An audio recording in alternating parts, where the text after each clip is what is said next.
Hey, welcome to Topwatch. Happy to be talking to you guys today about the new Rolex releases for 2020. Before we get into the actual product, let's get something out the way. Wrist check. Graeme, the Silverstone Skeleton, limited edition. Love it. Nice, oversized watch. Really comfortable on this Dunlop style strap. With that out the way, I think let's talk about how Rolex chose to launch their watches this year.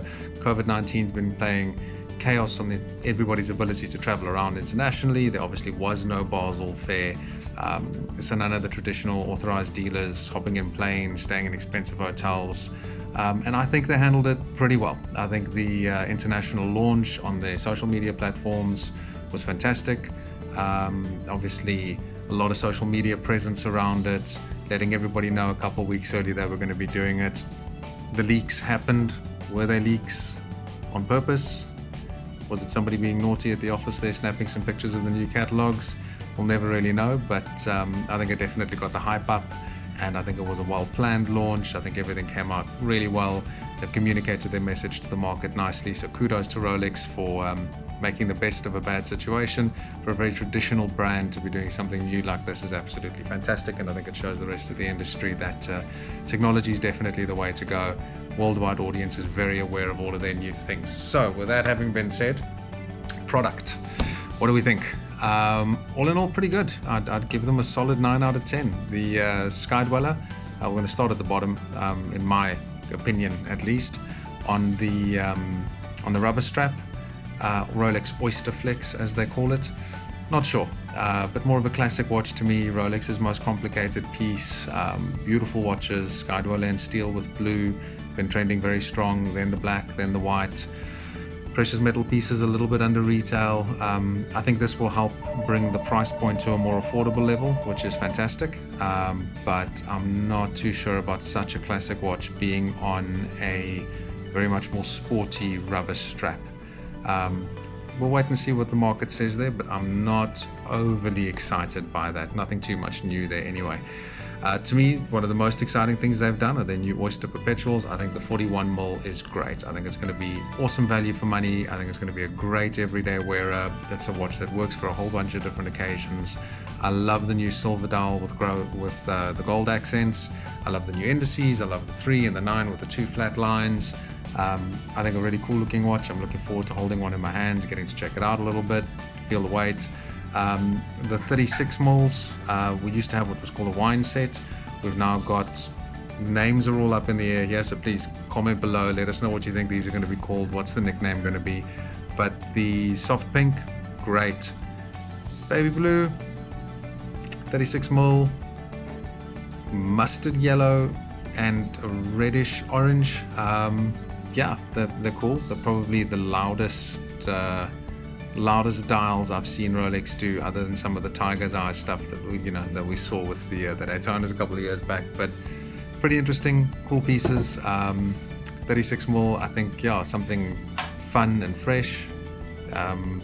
We'll see what happens there, and then of course that red's only available in the 31 mil. So interesting that they threw the colors in with what would more traditionally be a lady's size piece. And then onto the Datejust. Datejust 31 getting a bit of a refresher. We get the new aubergine dial with full diamond bezel, absolutely stunning piece. I love the olive green. I think that's an awesome piece. And then of course the traditional silver, can't really go wrong there. I think they're fantastic pieces.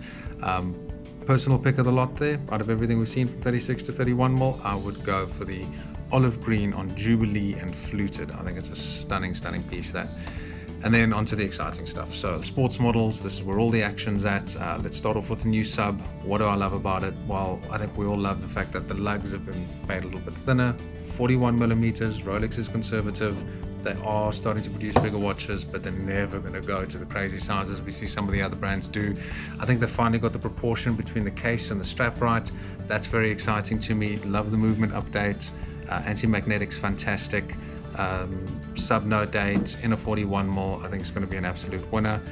And then of course the Hulk has been discontinued. We've seen crazy asking prices there for now. You're going to watch that market, see if that's a little bit of a bubble.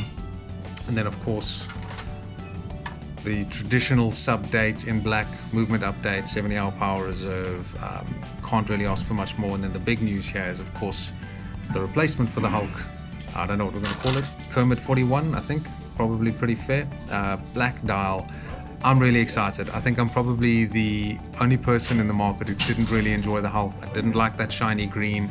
I didn't like the shiny green dial. Wasn't really for me.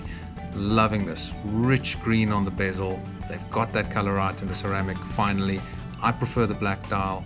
I think this is absolutely awesome. It's something that we're going to see fly. The waiting lists have started already. I don't think we're going to see one very soon, but very excited to get to have a look at the piece in hand. And then of course the new, what are we going to call it, the new Smurf, Papa Smurf. Not too sure what name this one's going to end up getting, but I love the black dial. I love the finish on that blue.